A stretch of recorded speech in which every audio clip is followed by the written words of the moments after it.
सुप्रभात। मैं जगेंद्र राणा। आज की हमारी आध्यात्मिक चर्चा का विषय है भोगों में सुख। भोगों में सुख। जब तक भोगों में सुख दिखाई देता है, भोगों में सुख है, इस प्रकार की आस्था है। भोगों के लिए जी ललचाता है। दूसरों के पास भोगों को देखकर उनके भाग्य की सराहना होती है, उनसे ईर्ष्या होती है, और वैसे ही भोग प्राप्त करने के लिए मन में व्याकुलता होती है। तब तक विवेक के द्वारा भोग का असली स्वरूप तुम्हारे सामने प्रकट हुआ ही नहीं। वो विश्वरी मीठी मिठाई है, तुमने जाना ही नहीं। चाहे तुम्हारा नाम भक्त हो, महात्मा हो, संत हो, महापुरुष हो, त्यागी हो, वैरागी हो, कर्मयोगी हो, सच तो ये है कि जब तक तुम भोगों में सुख मानकर भोग में या मन में भोग लालसा का पोषण कर रहे हो, तब तक तुम भोगों के ही गुलाम हो। इसका दूसरा अर्थ यह है कि तब तक तुम अगाध दुख के सागर में ही गोते खाते रहोगे। जीवन में काम करते करते जब हम थक जाते हैं तो थोड़ा सा आराम विश्राम चाहते हैं, और आराम पाने के लिए हम नाना प्रकार के सुखदायक आसन इकट्ठे करते हैं, सामान इकट्ठा करते हैं। एक अच्छा सा पलंग, मुलायम गद्दा, तकिया आदि। गर्मी की ऋतु है तो लिहाफ, गर्म कपड़े, हीटर आदि आवश्यक लगाने हो जाते हैं सर्दियों में। इन तमाम सामानों में भी जब थोड़ा आराम नहीं मिलता तो हम सोचने लगते हैं कि अभी आरामदायक साज सज्जा में कुछ कमी रह गई है, और इन सामानों की वृद्धि की अंतहीन यात्रा पर हम निकल पड़ते हैं। कभी साइकिल तलाशते हैं, कभी स्कूटर, और कभी कार में हमें आराम दिखाई देने लगता है। कभी कभी तो लगता है कि कार बिना जीवन ही बेकार है, तो हम कार जुटाने के लिए बेकार के तमाम कामों में जुट जाते हैं। कार आ जाती है तो लगता है कि जीवन का सपना साकार हो गया। अब थोड़े दिन बाद वो सपना साकार से निराकार में बदल जाता है।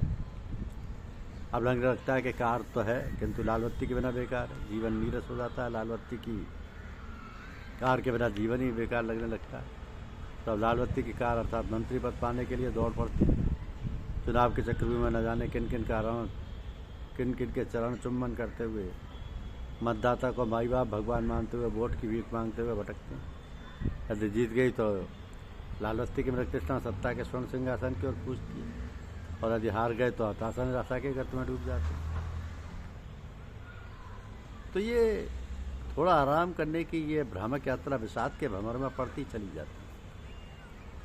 इतना सामान जुटाने के बाद भी जब आराम नहीं मिलता तो लगता है कि हम कहीं भटक गए। असल में आराम के लिए सामान बाहर से जुटाया गया, इसी में कुछ भूल हो गई। इस शब्द पर ही विचार करना पड़ेगा कि ये आराम है क्या, किस लिए हम आराम के लिए सोचते हैं। आराम, विश्राम, सुख, संतोष, रोग मुक्ति, उपवन के अर्थ में प्रचलित है।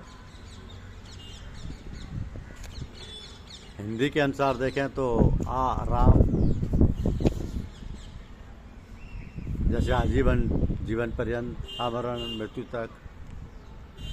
तो आराम का अर्थ है राम तक, यानी चेतना जब राम तक पहुंचेगी या राम में होगी तो ही आराम विश्राम मिलेगा, उसके पहले नहीं। तो इस विषय में राम कथा का प्रसंग उद्धरणीय है कि जब भक्तराज हनुमान सीता की खोज में लंका के भवनों को अवलोकन करते जा रहे थे कि एक सुंदर भवन दिखाई दिया।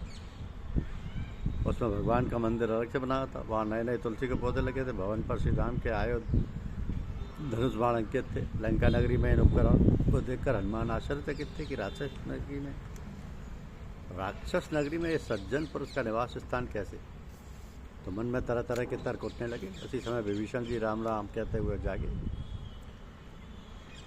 तो आराम के क्षणों में जो राम नाम कहता हुआ सोता, वही जागते समय भी राम नाम का सुमरन कर सकता है, और जागत सोवत शरण तुम्हारी की उत्तम स्थिति का सार्थक करता है।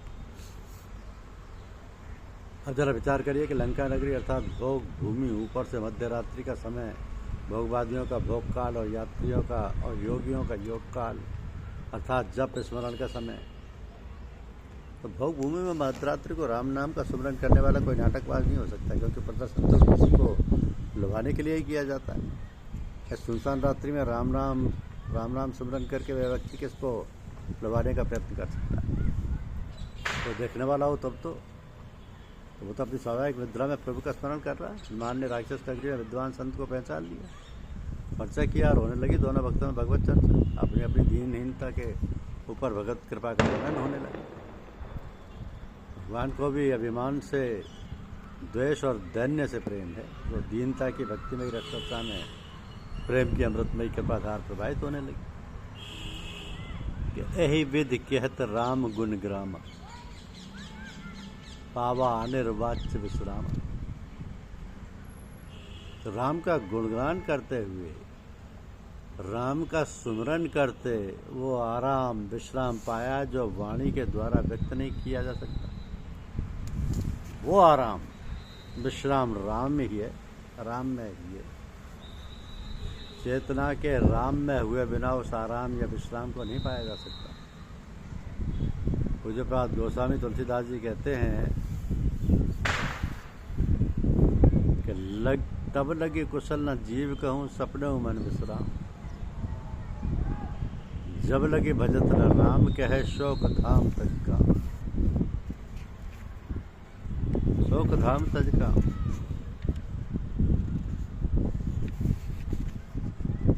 तो महाराज जनक के उपवन पुष्प वाटिका में श्री राम पुष्प चयन हेतु जाते हैं। तो विदेह का परम रमणीय आराम यानी बगीचा राम को भी आरामदायी प्रतीत होता है। कहा है ना कि बाग तड़ाग बिलोक प्रभु हर्षे बंधु समेत, बाग तड़ाग बिलोक प्रभु हर्षे बंधु समेत, परम रम्य आराम ये जो राम सुख दे। तो ये आराम विश्राम राम में है, राम में ही है। चेतना के राम में हुए बिना उस आराम विश्राम को नहीं पाया जा सकता। तो गोस्वामी दास जी की ये बात बिल्कुल सत्य है कि तब लगी कुशल न जीव कहूँ सपनों मन विश्राम, जब लगे भजत न राम क्या शोक धाम तज का। धन्यवाद।